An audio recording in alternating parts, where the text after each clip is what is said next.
继续来看中华职棒第6队台港雄鹰，因以高雄为基地，为着要增加在地认同，除了选拔少南部的球员，嘛成立啦啦队做城市的行销，希望会当带动讲野球的风气。公司台日来青春汉的梦，今仔日暗时7点半，要带大家做伙来看这个菜鸟球队安怎伫在地打拼的故事。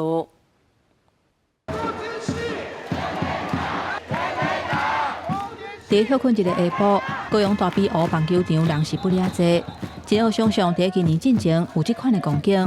事实上，为1997年开始，高雄就有职业棒球队的存在，对那罗湾联名到期待赛局，只不过尾仔拢来离开。就伫2022年，中职胜利军台港雄鹰选择以高雄做基地，来经营职业棒球队。新的球队要安怎重新甲老球迷搁找回来，才做球团上大的考验。 因为南部你若高雄已经真侪档无一个球队，无一个在地的球队。伊不但无在地的球队，伊嘛无城市球队啦。我们把高雄当作是自己的家，只要把这个城市当作自己的家，那你怎么样让这个家庭里面的成员喜欢你？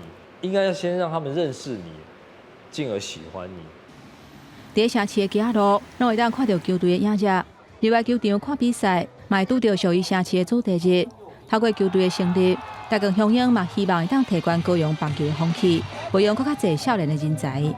看南部伊的少棒啦、青少棒啦、青棒啦，伊球队啦，会当受到重视，会当受到增加。我嘛会做拍拼，我嘛会密切甲市政府合作。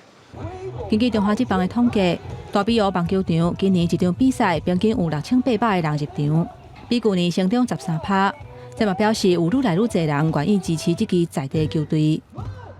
因为阮拢住伫高雄，然后住伫澄清湖附近，大概伊的主场拢会带囡仔做伙来看球。阮已经有足侪球队为高雄离开啊，阮无希望讲佮看到这个情形发生。阮希望台港雄鹰会当一直伫咧高雄，一直拍落安尼。伫球场顶悬真拼死的球员，也搁伫球场边斗乌烟的啦啦队。 无论你是老球迷，也是来斗热热的，民众对棒球的关心，是新球队进步的动力，嘛支持台湾职业棒球的发展，希望会当对得到国际的脚步。记者吴定虎、林建如，高雄采访报道。